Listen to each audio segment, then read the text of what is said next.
Hormuz খুলে দেওয়ার জন্য তেহরানকে চূড়ান্ত আলটিমেটাম দিয়েছে যুক্তরাষ্ট্র, কিন্তু তাতে দমে না যাওয়ায় মঙ্গলবার ভোরের আলো ফোটার আগেই রাজধানী তেহরানে হামলা শুরু করেছে ওয়াশিংটন তেল আবিব। লক্ষ্যবস্তু করা হয়েছে বেসামরিক অবকাঠামো, ধসে পড়েছে বেশ কয়েকটি ভবন, আঘাত আনা হয়েছে মধ্যাঞ্চলের একটি সিনাগগেও। ভোর রাতেই শুরু হয়েছে উদ্ধার অভিযান। তবে অল্প সময়ের ব্যবধানে কড়া জবাব দিচ্ছে ইরানও। দক্ষিণ ইসরায়েলের দিকে ছোড়া হচ্ছে একের পর এক মিসাইল ও ড্রোন, হামলা হচ্ছে উপসাগরীয় অঞ্চলেও।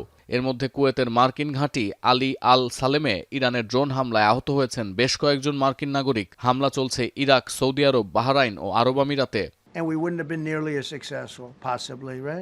এর আগে হোয়াইট হাউসের সংবাদ সম্মেলনে এক রাতের মধ্যে ইরানকে গুঁড়িয়ে দেওয়া সম্ভব বলে হুঁশিয়ারি দেন ট্রাম্প। ঘোষণা করেন ওয়াশিংটনের স্থানীয় সময় মঙ্গলবার রাত ৮টার মধ্যে হরমুজ সচল না করলে তেহরানকে নিশ্চিহ্ন করে দেয়া হবে। ট্রাম্পের মতে শান্তি চুক্তির জন্য ইরান যে প্রস্তাব দিয়েছে তা বিবেচনা করার মতো না। আরও বলেছেন, অস্ট্রেলিয়া, জাপান, দক্ষিণ কোরিয়া কিংবা সামরিক জোট নেটো চলমান যুদ্ধে মার্কিনীদের পাশে ছিল না কেউ। We're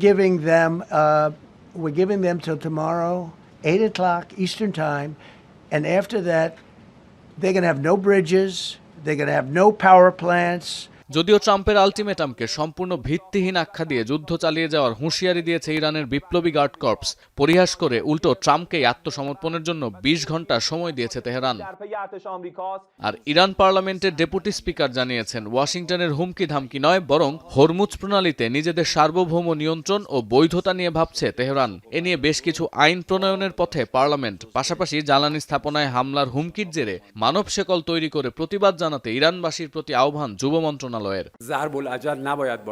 এছাড়াও সাময়িক অস্ত্রবিরতির প্রস্তাব ফিরিয়ে দিয়ে স্থায়ীভাবে সংঘাত বন্ধে ১০ শর্ত দিয়েছে ইরান। এর মধ্যে আছে স্থায়ী শান্তি চুক্তি, মধ্যপ্রাচ্য থেকে মার্কিন ঘাঁটি প্রত্যাহার, বাণিজ্যিক নিষেধাজ্ঞা তুলে নেয়া, ক্ষতিপূরণ, হরমুজ প্রণালী নিয়ন্ত্রণের মতো বিষয়। ইরানের পররাষ্ট্র মন্ত্রণালয়ের অভিযোগ, ওয়াশিংটনের কথা আর কাজে মিল নেই, তাই হামলা বন্ধে স্থায়ী নিশ্চয়তা ছাড়া কোনো সংলাপ করবে না তেহরান।